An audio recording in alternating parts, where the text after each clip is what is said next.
Now, I know I'm not alone when I say that at times I've had trouble seeing between somebody who may have wanted a relationship versus a situationship, a soulmate versus a karmic, a Mr. Right versus a Mr. Right now. So after years of being put through the ringer and putting myself through the ringer, because we take accountability here on this channel, figured it out, healed my shit, and now I'm about to put you on. Now this gets better. If you want to go even deeper and more metaphysical with me, meet me at my Patreon, the Higher Vibe Society, where I'm going to show you how to figure out if someone is your soul mate versus your soul lesson using your astrological chart and your cardology spread. This personally helped me to understand why certain relationships work, why they didn't, and how we might have been viewing each other, which led to the result. At minimum, you will need to have the other person's date of birth. But before we jump in, if you are new to this channel, my name is Dana and I'm a spiritual wellness coach and teacher. So everyone that we meet in our life is a reflection of us. They'll either reflect back to us the very best things of ourselves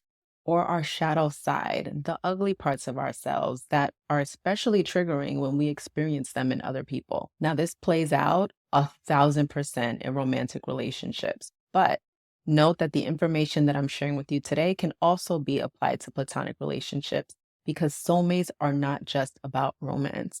They are about the people in your life that feed your soul, that reciprocate the energy you give out to them, and support you through thick and thin. But we're focusing on romantic relationships. So now I'm going to share with you my top 3 signs for understanding when you are dealing with a soul lesson. And if you have any others than the ones that I mentioned, feel free to drop them in the comments. Let's start a conversation and help our friends who might need it. Number 1, things start out very fast. I mean, 0 to 100, and it is extremely intense. There may even be this feeling of ease or familiarity or comfortability that you can't quite explain because you ain't never met this person before, right? Most likely a past life influence, but that's another conversation for another time. Let's keep moving. Right away, it might feel like the best thing since sliced bread.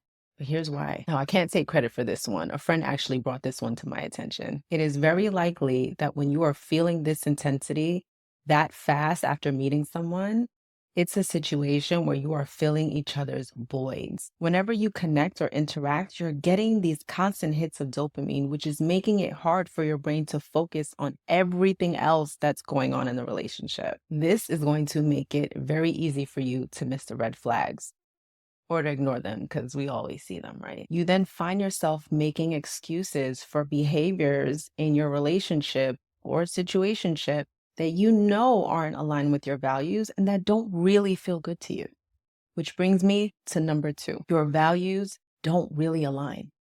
We have a tendency to make things want to fit when they feel good. But do they really? Do you really gel? Do you have similar interest? Are you on the same wavelength when it comes to what you want for this relationship? Now, this one is common. If you want a relationship, it is okay to vocalize that up front, but listen and heed the warning if someone tells you that they don't feel the same way, and be okay with disconnecting from an energy that could potentially be holding you back from aligning with the relationship that you do want and that is completely available and accessible to you. Now, I'm not your mama and I can't tell you what to do, but you can continue to explore the relationship even if this other person says they're not looking for anything long-term, because it's rare, but people change their minds. However, please do not do it at the expense of your sanity, your peace, or your nervous system. Now, if you find that your values do not align and you have a hard time of letting go of whatever the relationship is, you have to ask yourself why. What is it exactly that you're attached to? What is keeping me stuck here? Is it a fear of being alone? Do I not think that I can do better? Am I attracted to the chase and the emotional unavailability because I actually myself am emotionally unavailable? That is a common one that people miss. Now, these are all signs of wounding, but a great opportunity for you to explore your self-concept and your level of self-love. Now for number 3, and this one is probably the most common. Are they triggering your trauma or insecurities? The first thing you should probably ask yourself is this triggering something I myself have not dealt with and healed internally? Then you want to understand, is this something that they are consciously or unconsciously doing? Have the conversation.